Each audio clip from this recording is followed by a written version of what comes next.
તો આ તરફ તાપીના ડોલવણ તાલુકાના અંતાપુર ગામમાં ફસાયેલા લોકોનું રેસ્ક્યુ કરવામાં આવ્યું. એસડીઆરએફની ટીમ ત્યાં પહોંચી અને ટીમે રેસ્ક્યુ કર્યું છે.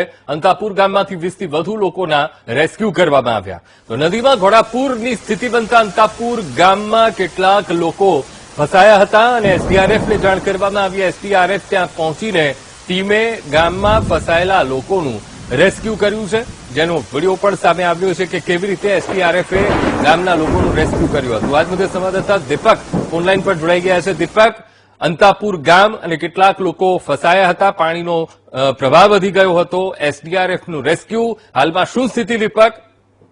આ ચોક્કસ સવારથી પડી રહેલા ભારે વરસાદને પગલે સૌથી વધુ તાપી જિલ્લાનો જે પ્રભાવિત તાલુકો છે ડોલવણ છે, કેમ કે ડોલવણના જે ઉપરવાસ એટલે કે ડાંગમાં બી સતત પડી રહેલ વરસાદને પગલે જે ડાંગના જંગલ વિસ્તારનું પાણી પણ ડોલવણ તાલુકામાંથી પસાર થતી પૂર્ણા અંબિકા નદીમાં આવે છે અને પૂર્ણા અને અંબિકા એ રૌદ્ર સ્વરૂપ ધારણ કરતાની સાથે જે નદી કિનારાના જે ગામો છે એમાં એના પાણી પ્રવેશી ચૂક્યા છે.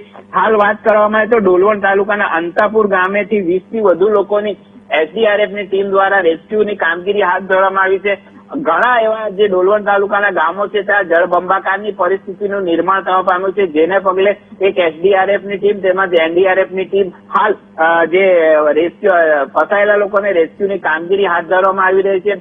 ને હાલ પણ અવિરત વરસાદ ચાલુ રહ્યો છે, જેને પગલે ખાસ કરીને જે રેસ્ક્યુની કામગીરીમાં પણ થોડીક વિઘ્ન નડી રહ્યા છે, કેમ કે પાણીનો પ્રવાહ પણ એટલો બધો છે કે ત્યાં જ્યાં રેસ્ક્યુની કામગીરી કરે ત્યાં પણ પાણીના પ્રવાહને લઈને જઈ શકાય એ પરિસ્થિતિ નથી. પરંતુ હાલ તંત્ર ખડે પગે રહીને જે બી લોકો ફસાયેલા છે નદી કિનારાના ગામના લોકો તેને તો હાલ રેસ્ક્યુ કરીને બહાર લાવવાની કામગીરી હાલ તો તંત્ર દ્વારા કરવામાં આવી રહી છે. જી અંકુર. જી બિલકુલ દીપક, આપ અમારી સાથે જોડાયેલા રહેશો.